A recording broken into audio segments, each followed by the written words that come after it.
Bon sang. Qui c'est qui ose déranger le grand-père en pleine concentration? Moi? Et qui ça, moi? Moi, Auraline, ta petite fille. Oh, j'ai une petite fille, moi, qui s'appelle Auraline. Approche un peu.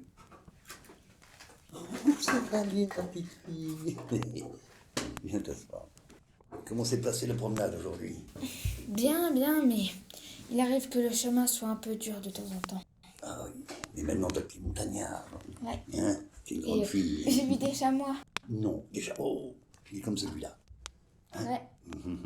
Et je suis sûr qu'il y en avait un qui était en surplomb là, en train de te surveiller.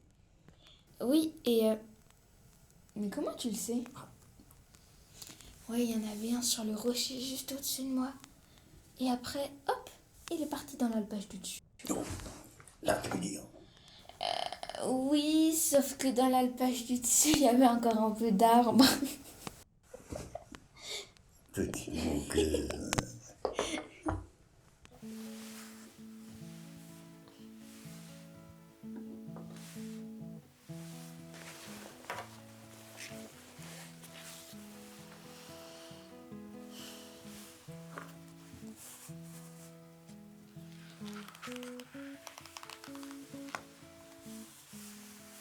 Tu vois, on croit que le chamois, c'est un animal des montagnes.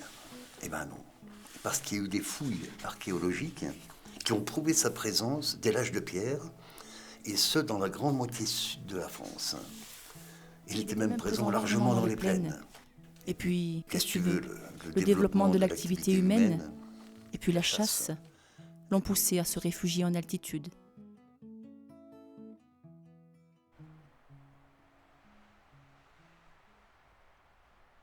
L'odorat et l'ouïe sont très développés chez le chamois.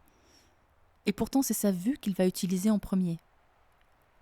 Posté sur un promontoire dégagé, sur un rocher, il va être capable de détecter le moindre mouvement, même très bas dans la vallée. C'est pour cela qu'il est très difficile de l'approcher par le bas.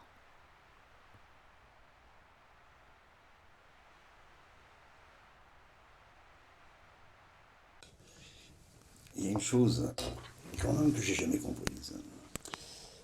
C'est quand, au début, je cherchais à les observer, à les surprendre. Alors, je me levais évidemment très tôt matin. Je partais par les sentiers, en essayant de me cacher au maximum derrière des bosquets, des arbres, des branches. Et je me croyais invisible. Et après des heures et des heures d'approche, j'arrivais dans une clairière. Ils étaient là. J'écartais doucement les branchages. Je passais la tête, pensant les surprendre. Ils étaient tous là, eux, à m'observer, à me regarder. Ils savaient depuis le début que j'étais là. C'est un peu énervant quand même, hein.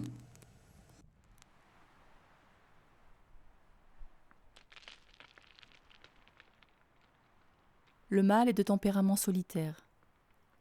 Il passe la majeure partie de l'année seul, bien qu'on le voie parfois avec un ou deux compères.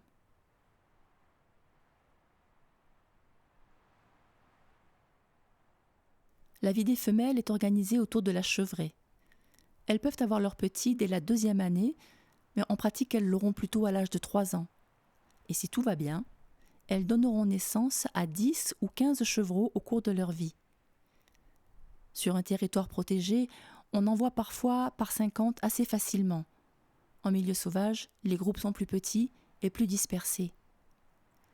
Les chevreaux sont toujours au centre, sous la protection des mères qui se relaient pour s'alimenter ou pour surveiller les parages. Si l'homme les laisse vieillir, il y aura dans le groupe une femelle plus âgée devenue stérile avec les années. Et c'est elle, la bréhaigne, qui grâce à son expérience va pouvoir surveiller et guider la chevrée.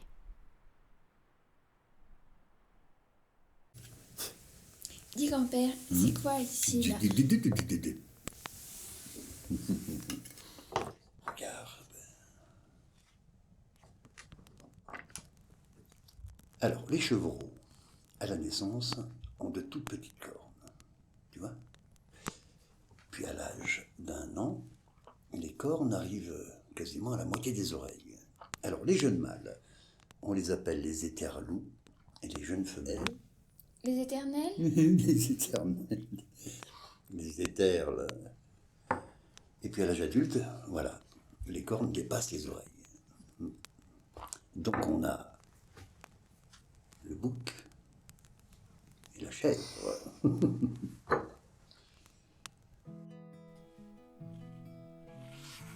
La différence entre le mâle et la femelle est peu marquée.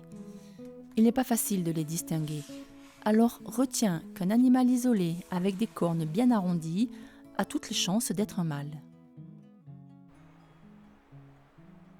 À leur naissance, les chevreaux pèsent environ 2 kg.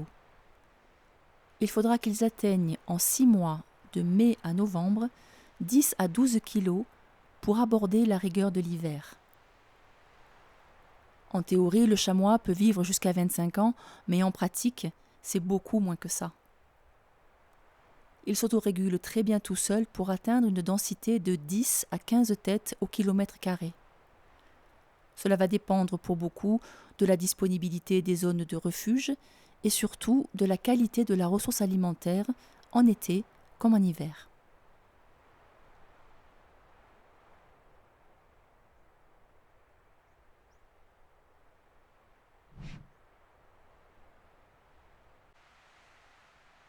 Une année passe très vite pour le chamois. Nous, on vit 4 saisons, mais il faut bien voir que pour lui, en altitude, il n'y en a que 2, en absence ou en présence de neige. À la belle saison, il lui faut donc s'alimenter au mieux pour accumuler le maximum de réserves. Il en aura besoin pour affronter le froid et le manque de nourriture pendant les longs mois de l'hiver montagnard. Juste avant l'hiver, le pelage du chamois devient plus épais et plus sombre. Une laine se forme près de la peau pour le tenir au chaud. À cela, un nouveau poil s'ajoute, le poil de jarre.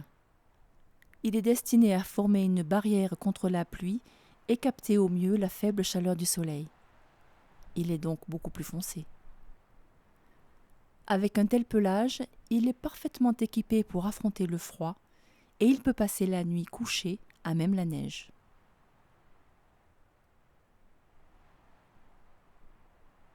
Toute l'année, le chamois vit à peu près à la même altitude. Et l'hiver, il lui est difficile de s'alimenter. Il va gratter la neige si elle n'est pas trop dure ou pas trop épaisse. Et même si l'herbe est à ce moment-là peu nourrissante, il pourra au moins se remplir l'estomac. Quand l'herbe vient à manquer, il arrive que les chamois grignotent l'extrémité des arbustes. Ce qui est remarquable, c'est que la mère prend un grand soin de laisser les branches du bas aux petits, les seuls qui sont à sa portée.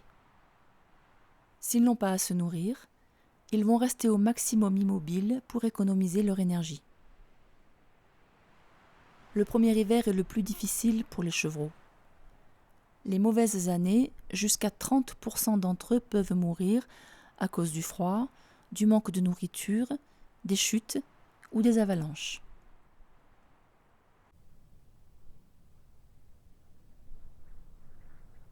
Au printemps, ils ont l'air un peu malades, mais non. En fait, ils perdent leur poil d'hiver. C'est la mue qui ternit quelque peu leur beauté naturelle.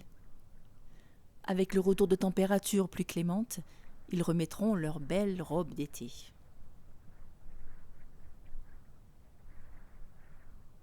C'est un grand virtuose des pentes abruptes.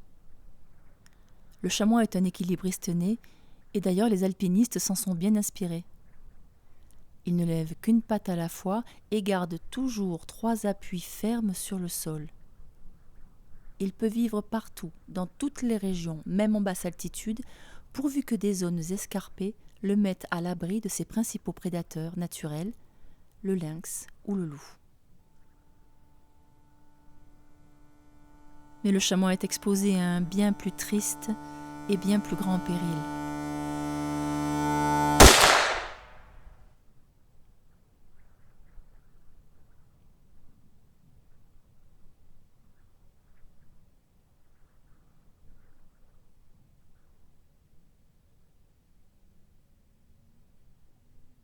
Le chamois n'entre pas en concurrence avec l'activité humaine, ni l'élevage, ni l'agriculture. ces populations se stabilisent très vite d'elles-mêmes. Ils sont en sous-effectif et nous pourrions en avoir dans l'ensemble de nos massifs de montagne 3 à 4 fois plus sans aucun problème. Il n'y a donc aucune raison de l'abattre. Et pourtant leur mise à mort continue. En Isère, 2300 chamois sont au plan de chasse et entend bien que plus de la moitié sont des tout jeunes. Pour le seul massif de la Chartreuse, presque un chamois sur 5 est mis à mort gratuitement.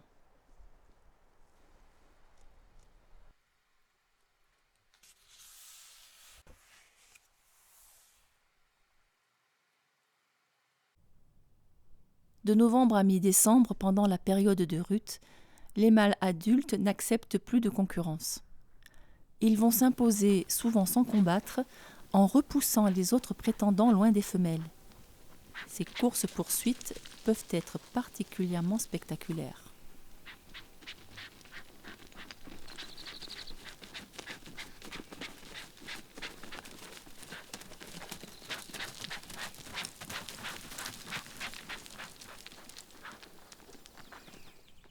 Lorsque les chevrets sont dispersés, et si un seul mâle est présent, il n'y a pas de conflit, pas de course et pas de folle dépense d'énergie. Le moment où les femelles sont fécondes est très bref, et il faut de la persévérance aux mâles pour les approcher.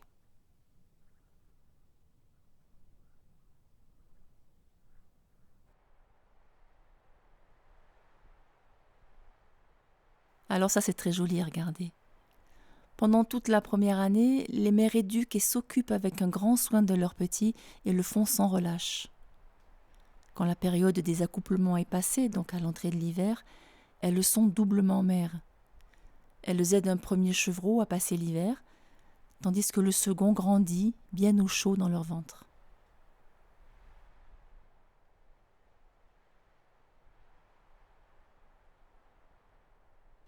En avril, les jeunes de l'année ont maintenant 11 mois et leurs mères les mettent à distance. Ils sont assez grands pour se débrouiller. C'est une période amusante car ils peuvent rester plusieurs secondes indécis face à nous avant de réagir. Ces femelles commencent à avoir du mal à marcher. Elles vont mettre leurs petits au monde.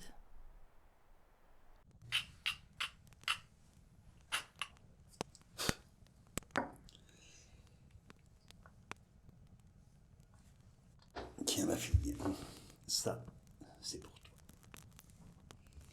Oh, merci grand-père.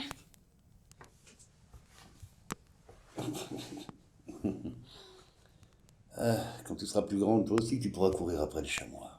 Ben, si tu veux, je pourrais t'aider à les reconnaître. Si tu savais tout ce que j'ai appris en les observant. Tiens, je pourrais te raconter la fois où j'ai surpris un nouveau-né en train de téter sa mère. Mon Dieu. Qu'il était beau, qu'il était fragile. On sentait bien qu'il dépendait complètement d'elle. Il se blottissait contre elle comme dans un refuge. Et puis, à grands coups de tête, ce petite tête fragile, il réclamait du lait à sa mère. Et bien sûr, comme toutes les mères, elle était attentive à son tout petit. Mais attention, avec tous les sens en éveil. Les yeux qui, bien sûr, regardaient devant, mais aussi ses grandes oreilles qui surveillaient l'arrière.